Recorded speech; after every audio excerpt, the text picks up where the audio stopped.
Giants fans number one, Eagles haters number two. It's a big drop. I'm not one of these like I hate more. It's a big drop, but boy, do I hate the Eagles.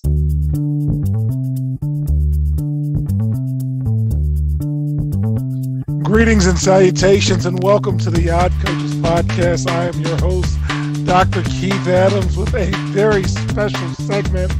We have just finished watching the Super Bowl, and with me today is my close, longtime personal friend, Mike King, Giants fan extraordinaire, and his smile is just a little too much for some people right now.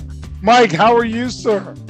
Giants fans number one, Eagles haters number two. It's a big drop. I'm not one of these like I hate more.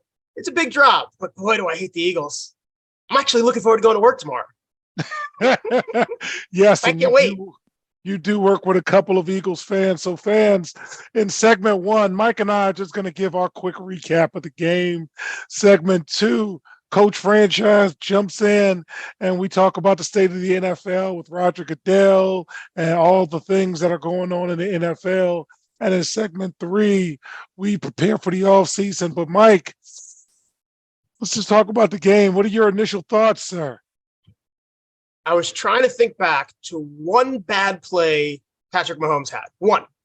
And I could just be forgetting, but I legitimately can't think of one. And I started that thought when halfway through the third.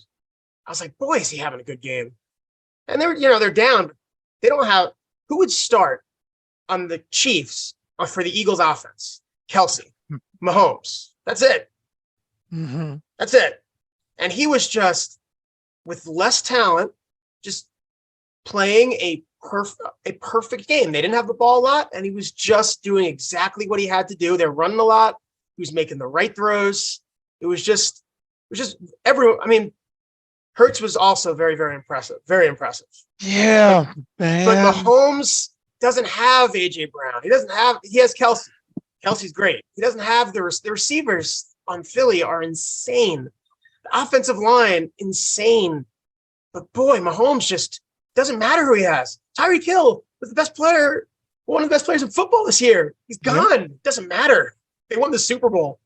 I mean, I left very impressed by both quarterbacks, but Mahomes, to me, this is a signature kind of win. It's Super Bowl signature, but this one is like special because I don't care what the spread was. I didn't think they had a chance. Well, Mahomes is the baller. Yeah. And the high ankle sprain's a very tough injury, and you can see he was hampered by it. But even at the end, like you said, he made that run to extend the drive, all of that stuff. Hurts played well, but that was a big turnover. That was a huge killer. And the Eagles D came up short. I mean, you put up 35, you're supposed to win. And the Eagles D just came up short. I thought heading into the game, if I was going to put money on it, and I didn't, but if I was, I kind of liked Reddick for MVP because he is so good. And I remember his name being called once, and it was when he went way too wide. He came back and forced an incomplete pass, but he dominated last few months, dominated nothing. I mean, the Chiefs offensive line, boy, they fixed that mistake from the last Super Bowl. Much maligned, I should say. Yeah. Much maligned. How about Kadarius Toney, who now that the Super Bowl happened, I think you could finalize what that Giants trade was. The Chiefs got Kadarius Toney. The Giants got to help the Chiefs shut that window for this run as all these free agents go, and they got a third and a fifth. So that's a win-win trade. That's a win-win. Yeah, but Mike, I got to tell you, it was kind of a deflating win. But you take the win. Yeah. You take the win. Just there needs to be like an Elam ending in the NFL because it was a foregone conclusion once they got that. I'm not like the commentator who I thought was pretty bad. The Greg Olsen thing wasn't good. On the last hold, it was a foul penalty. It was a hold. It was turned him around. You know, completely turned him around. He couldn't go for it. Would have been a touchdown. And officials always tell me, hey, man, if I'm going to call it in the first quarter, I'm going to call it at the end of the game. So um, I will say, and I'm kind of glad you're on the air with me with this. Shout out Ken Cudd because you're a little behind. So happy right now. Two Super And Bowls. and you got 2 Super Bowls. And Ken Cudd, for those who don't know, fans, was the athletic director when Mike and I worked together. And he was a legitimate Kansas City Chiefs fan. And one of our last conversations, I asked him about Patrick Mahomes and Alex Smith. And he said in his special way, that kid's good. So he wasn't feeling his best, but he was feeling good enough to say, Keith, that kid Mahomes is good. Screw Alex. He didn't say screw Alex, but you get the idea. Mike, anything you think KC would say right now, sir? Oh my God. I can't say anything Casey would say. I can't say. I do wish he got to enjoy these good Chiefs teams. I do think about that too. Yes, He indeed. he was a Chiefs fan for forever, but they were bad. All They were bad. right, Mike, I gotta ask because I'm the old man and get off my lawn. What did you Mhm. think about the halftime performance? Did your daughter watch? Is she a Rihanna fan? Anything with that before I become 50? Uh, my two couldn't care less about the NFL, but they came down during halftime so I could feed them, and then they were watching Rihanna. I thought it was good. I mean, there's rarely a bad halftime show, and when they're bad, they're good too because then they go viral, like whatever your weird Katy Perry stuff. So like, I thought it was good. All right. So, as somebody who grew up with Prince and Michael, and I was gonna then say, is Prince your number one? Beyonce. Prince is past number one. Prince is your He number one. I played mean, Purple Rain in the rain. I yeah. mean, I mean that good night, everybody. Tip your waitress. that's true. I like Tom Petty because that was the Giants' undefeated Patriot. I like Tom Petty anyway, but I like the that's up there. Beyonce one with Bruno Mars and like That was good. everybody else. I didn't like the Jennifer Lopez one with everyone else, I like but last year. Rihanna just kind of it was just kind of there. The dancers, no special guests. It was just her, Yeah, and yeah, they had like the Squid Game kind of outfits on, and there was stuff going on in this like above. I don't know. yeah. It was fun. All right. And Any I was in commercials? Go this ahead. when there's Super Bowl that I care about. Usually that's because my team has a chance to win, not because there's a team that I really don't want to win.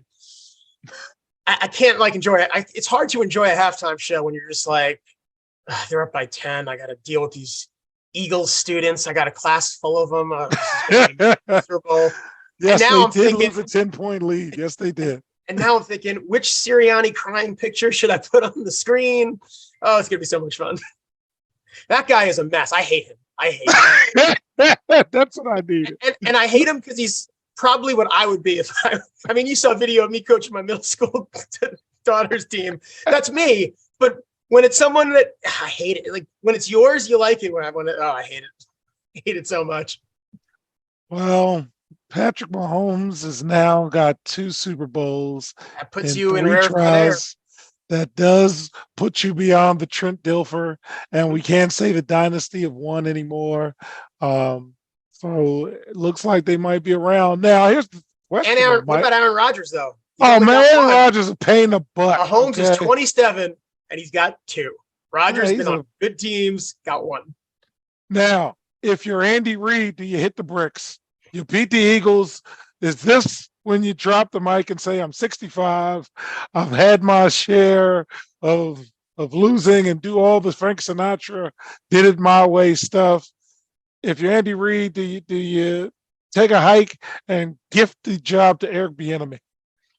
I think Andy Reid, a lot of the guys who are coaching when they're 65, this is what they do. Well, they don't want to do anything else. They don't want to go golfing. They want to coach football. I'd be surprised. He's still youngish. Well, He's got Patrick Mahomes. I he mean, does have Patrick Mahomes, but he's got a second one over the team that let him go because yeah. they didn't think he could win. Uh, Again, I'm just asking because these are the types of questions that come up. And See, I don't know if well, he's in legacy mode where it's like, because we're talking about the quarterback. For a coach to win 2 is a pretty big deal too. That puts you in rarefied air. But then very few get to that. When you talk about the coaches that have 3 or more, then you're talking about the guys who had dynasties. is Andy Reid a Hall of Fame coach Oh yeah, with his body of work right now? so what he did in Philly, and then he went to Kansas City and took it. When he came to Kansas City, it was Andy Reid the choker. He doesn't know how to clock management. He's a disaster, and he did what he did there, but better. I mean, good for him. He's Yeah, good, and he seems like a good guy. I like Andy. Yeah, I do. Big Red, all of that. but Wouldn't be a bad time to go though. You you know, want to it's leave. always good to leave early instead of late.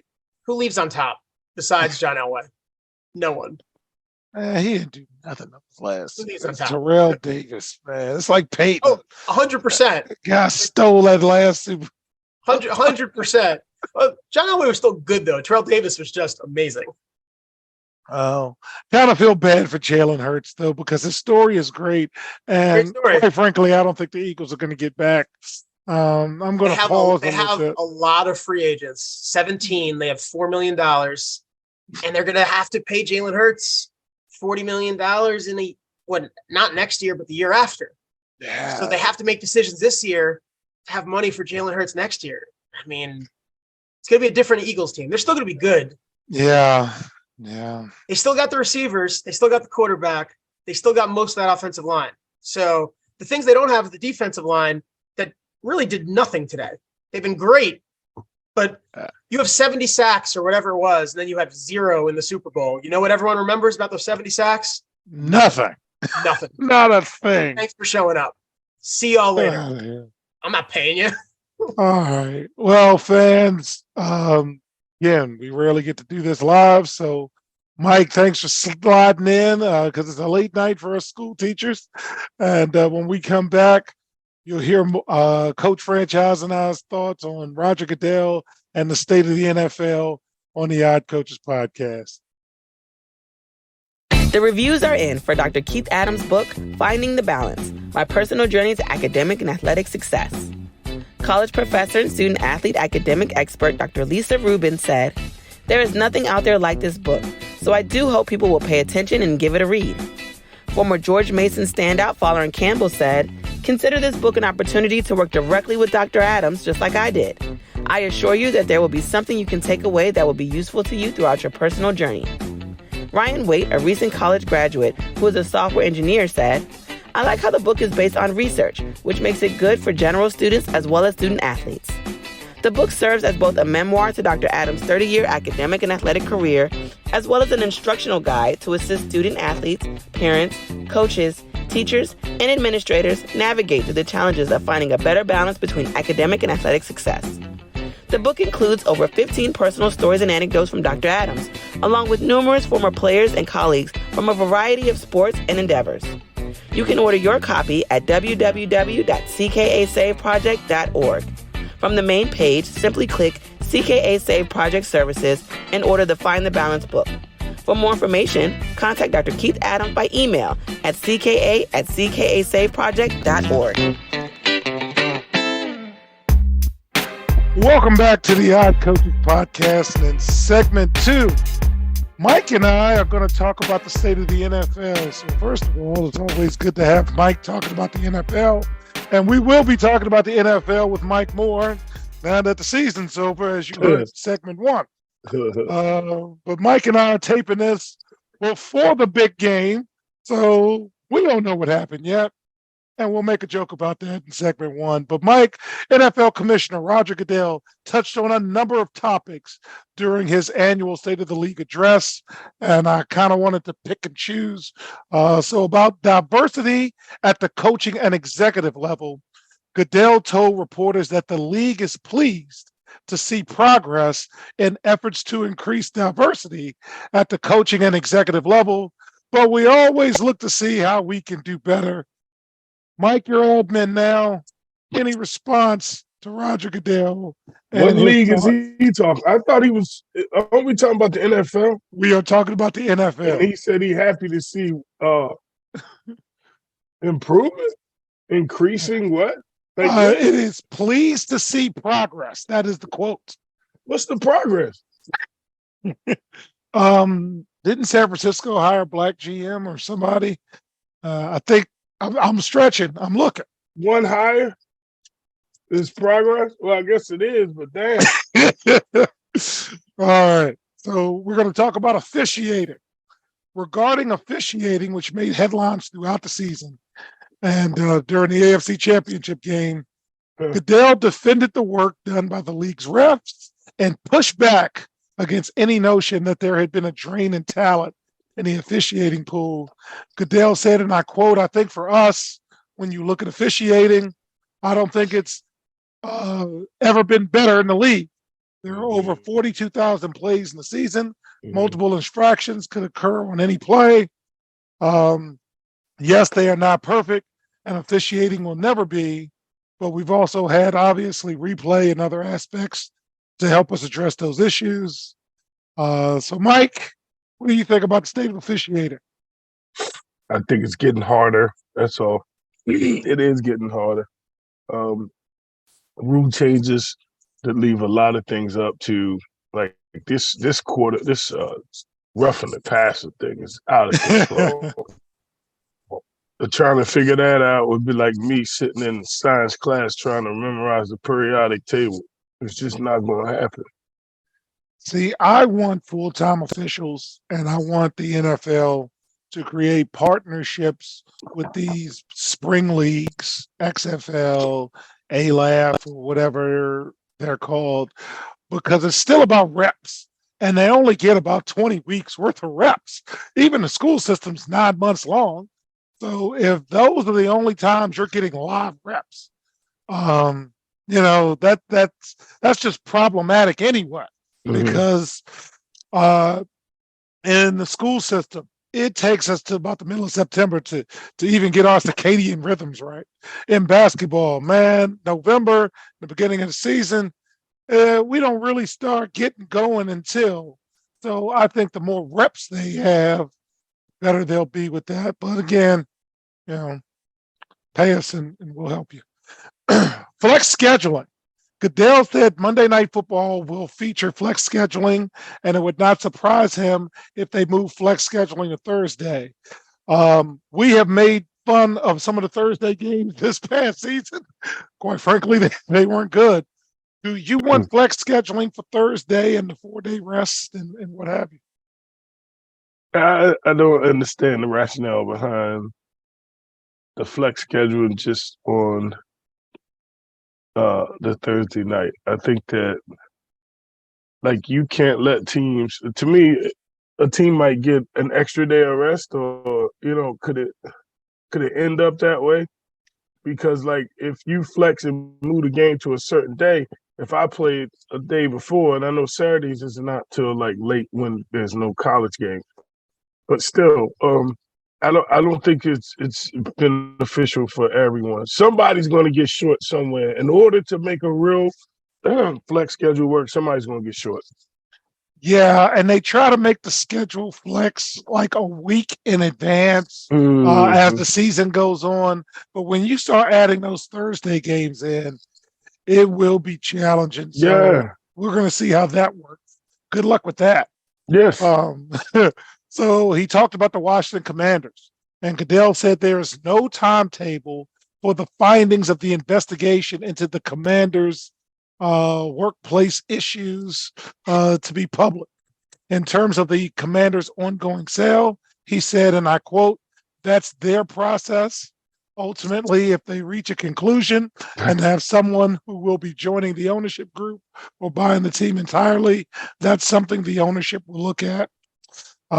Any thoughts on him mentioning the Commanders? I don't like the fact that he said someone joining the ownership group. Like that's an issue. That's an issue because it sounds like it's not going to be a sale. if you ask me.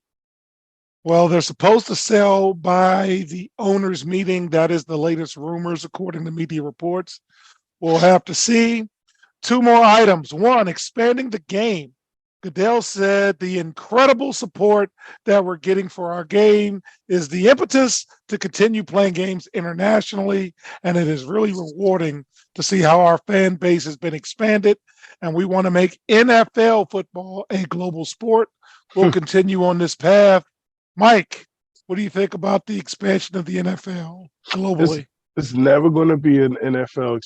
Well, they can try, but I don't see it working for the simple fact that their practices and the way they do things. These global sports are very inclusive for all nationalities. Everyone plays soccer. Soccer is global. Okay, every nationality plays soccer. Every nationality coaches.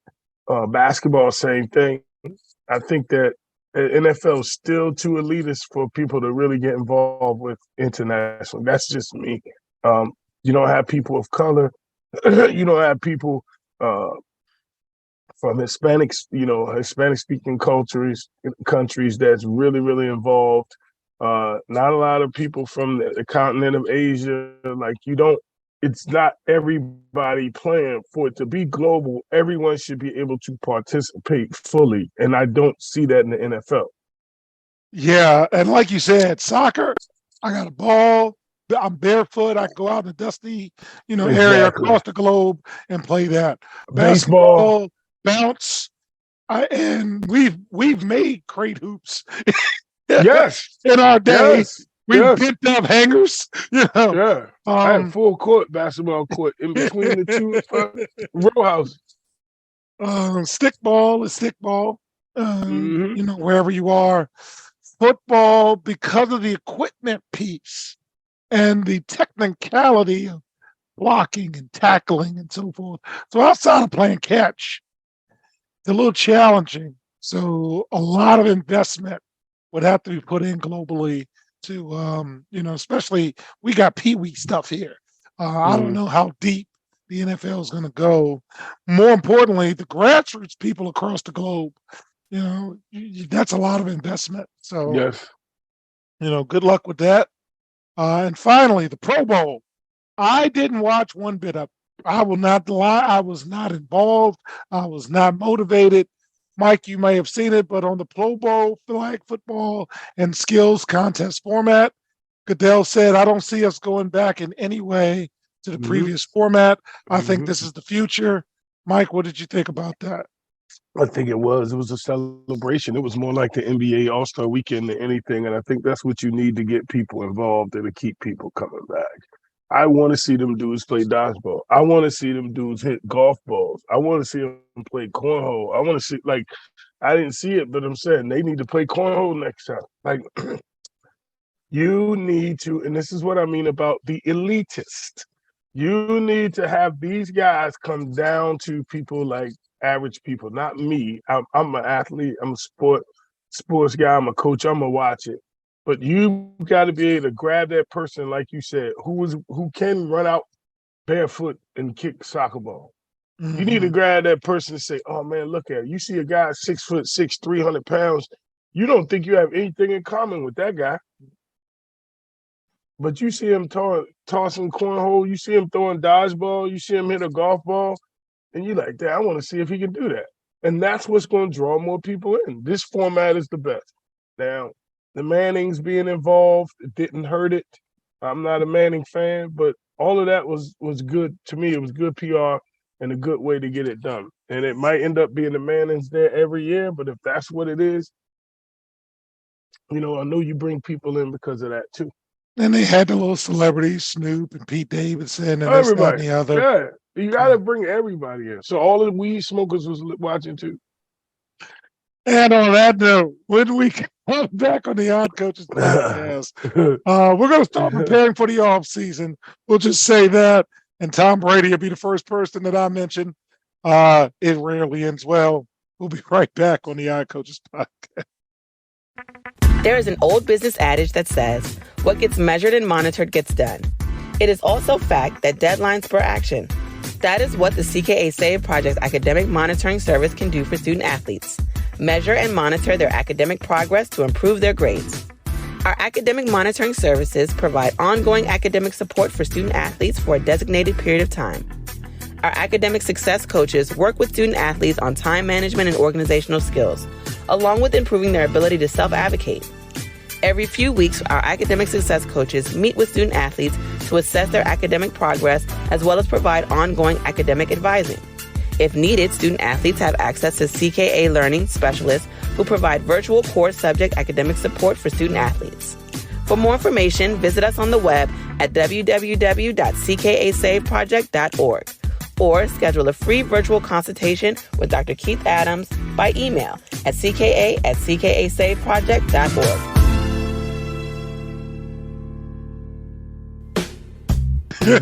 Welcome back to the Hot Coaches Podcast. And in segment 3, we're going to just start getting ready for the off season. And Mike, I remember it like it was yesterday. We're doing our regular taping, and Mike said to me in an aside, like I knew, well, he's having marital problems. And I said, what? And in between segments, I'm doing the homework, and lo and behold, yes, this is an issue, but I digress. Tom Brady has put in his retirement papers and screwed over yet another organization. And Come on, man, stop. And let me explain why I say this. No. The letter which begins the process silences any questions about his return. Last season, Brady retired for 40 days before announcing his return. 40 days. Brady recently announced that he will assume the role with Fox Sports as an analyst in 2024. Here's why I said he screwed over another organization. The fact that this move happened last week means that the Bucs will take the brunt of his $35 million contract in salary cap dead money versus being able to divide it over 2 years. Todd Bowles is the coach there, if I'm not mistaken, and it's like a fire sale. And the Bucs are projected to be nearly $60 million over the cap. That's what they project. And all you had to do was wait so the organization can do a little something and make sure that they're taken care of. So that's why I said that, Mike. And next year at this time, we're going to be talking about a coaching change in Tampa Bay and fight the power and whatever. And this is why, man. This is why. You could have just waited. I think Giselle might have called him. and said, hey, you want to get back together? No. And he said, yeah. No, they ain't. Okay. Watch. Again, I will. Okay, I'm going to move on to 2. He ain't playing football, man. Come on, man. Watch. Bet you they get back together, bro. I bet you they get back together. Oh, man. Iron Desire, Rick James, Tina Marie. All right. Tua and Miami. Miami Dolphins quarterback Tua Tagovailoa shed light on his 36-day-long stay in concussion protocol. One, I forgot it was 36 days. Wow. And he admitted that was by design. So he spoke to the USA Today and said the Dolphins effectively shut him down for concussion protocol. The team did me the biggest service throughout that. Tua's the third-year quarterback, and he said he's going to practice judo this offseason in an effort to understand his body better. Now that the season's over, Mike, how do you think the Dolphins and Tua handled all of that? I think Tua's saying all the right things he's supposed to say because he's trying to get back on the field. That's what I think. It's sad. It's really sad. It's sad. But 36 days is a long time. And I mean, somebody's got to talk to him. I don't know if I want my kid out there again like that. I really don't. Not after all of that, man. Like that scene of him that scene of him doing what he did. Thank you, mate. That scene of him doing what the whole hand thing, like that was the scariest. That was scarier to me than God just laying out not moving. I'm kid you not. That's what really that scared me. And I think I would really contemplate ever playing again. I'd have to. it has to come across your mind. And throughout the off season, we're going to definitely, review that. Let's talk about some hiring. In segment 2, Goodell, commissioner, mentioned that he was pleased with the progress. Let's see what the data says, Mike. Arizona down to 2 head coaching candidates. Lou Anaramo from the Bengals defensive coordinator. He's going to have Amarano. He's going to have a second interview. And Mike Kafka, the Giants offensive coordinator, he's going to have a second interview. That's who they're down to. Any thoughts on Arizona's final 2?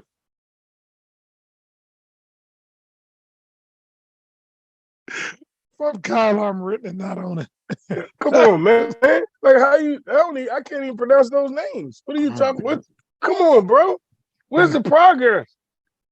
All right, we're going to go to the Baltimore Ravens and their offensive coordinator search. And Mike, before I talk about the offensive coordinator search, I saw the 30 for 30 with the Ravens, the Bullies of Baltimore.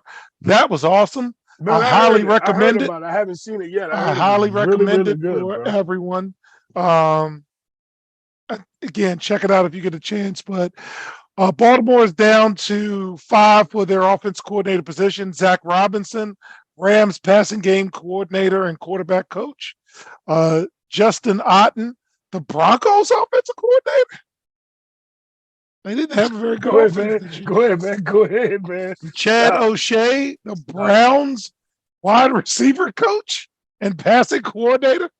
The Cleveland Browns, right? Okay. Dave Canales, Seahawks quarterback coach. Gino had a good season. Okay.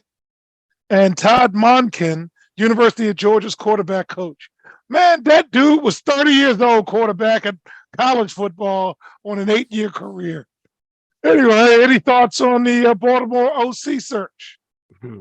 It better be my man out in Kansas City. That's all I got to say.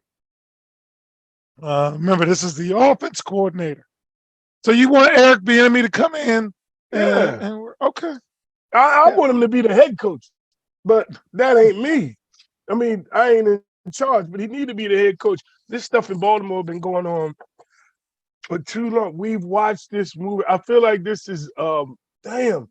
Like how many times you seen the movie Taken? Yes. How many times that come out? How many different versions? What is we on? Taken 12? Are we on what's the name of that? Fast and Furious 335.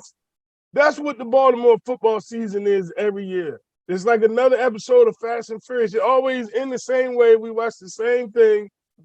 That is too. When we gonna make the next step? Wow. All right. Well, the India.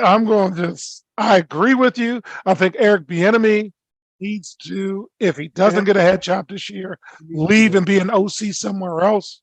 And then he's got to have success. Yeah, he's still compared to Homeboy, and you're still hearing when they lose, he called the plays. When they win, is fucking the head coach. So yeah. So all right, the Indianapolis coach, they are down to 6 candidates. Bubba Ventrone, the coach special team coordinator. You already passed on him, so I don't know why he's being interviewed. Aaron Glenn, the Lions defense coordinator. Lions did a good job. Raheem Morris, the Rams defensive coordinator. And they just keep saying his name. They throw him in. He was brought in for a second interview. He the new Lane Kiffin. Shane Steichen, the Eagles offense coordinator. Yeah. Eric Bieniemy, the Chiefs offense coordinator. And Rich Biscottia, the Packers special teams coordinator. That's got to be a favor for somebody. Who do you think the Colts are going to hire? Because I have no dude. It better not be Jeff Saturday, because he is still one of the candidates. It's going to be Jeff Saturday. Notice I didn't mention him until last. He better not win. He will. Come on, Mike. You can't hire Jeff Saturday. He was there before. What you mean they can't hire him? They already did. I know. All right, the Tampa Bay Buccaneers offense coordinator search. 4 candidates. Jim Bob Cooter, Jags passing coordinator. Shea Tierney, the Giants quarterback coach. Mm. Todd Monken, the Georgia Tech offense coordinator. That was the ACC Georgia Tech, right? And Dan Pitcher, Bengals quarterback coach. Any thoughts on the Tampa Bay Surge? Hey, Todd, here, Brett Dodo. Bye, man. He ain't gonna make. Man, call you Hall right now. There's You Hall right now. an Damn. episode of Sanford and Son. They're gonna give somebody else a chance. He's a young man in the making. Never heard of the sucker. There's an episode of Sanford and Son where he's flying to St. Louis and he's on the plane Hey, and he doesn't want to be on it. He's yelling, "I ain't gonna make it! I ain't gonna make it! I ain't gonna make it!" Hey, is Jackie on this fight? So, Todd, I don't know if you're gonna make it, man. I hope you do, but it's just setting up to not work out for you. I guess I need these then. Anybody want some chicken wings? I remember the episode like it was yesterday. All right, Washington Commanders offense coordinator. First of all, they did announce going into the offseason that Sam Howell is QB1. Well, being QB1 in February, don't mean nothing. Don't mean a thing. All right. Charles London, the Falcons quarterback coach. What did they do this year? Pat Shermer, longtime NFL offensive coordinator. Just a good old boy. Eric Studesville, Dolphins associate head coach and running backs coach. Weren't the Dolphins like 500, 8-7 or 9 and something anyway? Ken Sambisi, I remember that name. Commanders quarterback coach. Is that Ernie's son? Man, I don't know. Ernie Zampese, I remember that name. Is Kyle Shanahan's father? Is his father? Come on now. Hell right. yeah. Thomas Brown, Rams assistant coach, and good old Anthony Lynn. Who was his coach father? of the Chargers? Who was his father? Who's the head coach? Who? Thomas Brown. Oh, I don't know. Mm-hmm. Who ain't gonna find one. That's my point. Oh. So who would you get if you were the Commander? After I get rid of the owner? Well, that the GM? In due time, sir, in due time. The problem is you're gonna have to find somebody who, like, I'm sure more people turned that job down than actually want that job, because you know that there was a fire. It's a wreck with the ownership. You see the jersey behind me. You know, the way they do everything, like they got their players all over the place. You're playing in PG, you practicing in Virginia, and you call yourself Washington. Like, come on, man. They always we had to go down to the practice, and then you practice in Richmond, like training camp in Richmond. Like, they're all over the place. They're not. Someone has to come in and solidify that thing. Like, they have to move everything to Virginia or move everything to DC. Yeah. You know what I mean? Why don't you call John Gruden? He's available. He'd be a good offense coordinator. Yeah, just don't let him sit no Eagles. Got Jack Del Rio still sitting there. Well, okay. Yeah, true. True. All right. So, fans, next week, I'm really looking forward to this. Mike and I will do a full recap of the 2022-2023 NFL season from our preseason rankings, which we did, and I'll have a chance to analyze them this week. To my bets, strictly for entertainment purposes only, to our team of correspondents, where were we right and where were we wrong? And man, there's a lot of wrong there. And we'll begin our off-season process. So, Mike, before we close, any thoughts about next week's wrap-up show? Because we went through the whole season on our own. No Athlon or Landy or Lindy Sports. None of that. So, any thoughts? Nah. Hey, man. it was a lot of surprises this year. Some injuries that hurt. I mean, I did win some money. You know. Thank you, State of Maryland. Yeah, I mean, I'm sorry. That's about it. All right. And fans, on a personal note, our super producer, Kelly, and his family have experienced a number of challenges this past year, but yet Kelly is still always there for us and continue to be there for us. And we want to send our love, thoughts, and prayers to him and his family as they continue to push forward. Kelly, we love you, and we're here.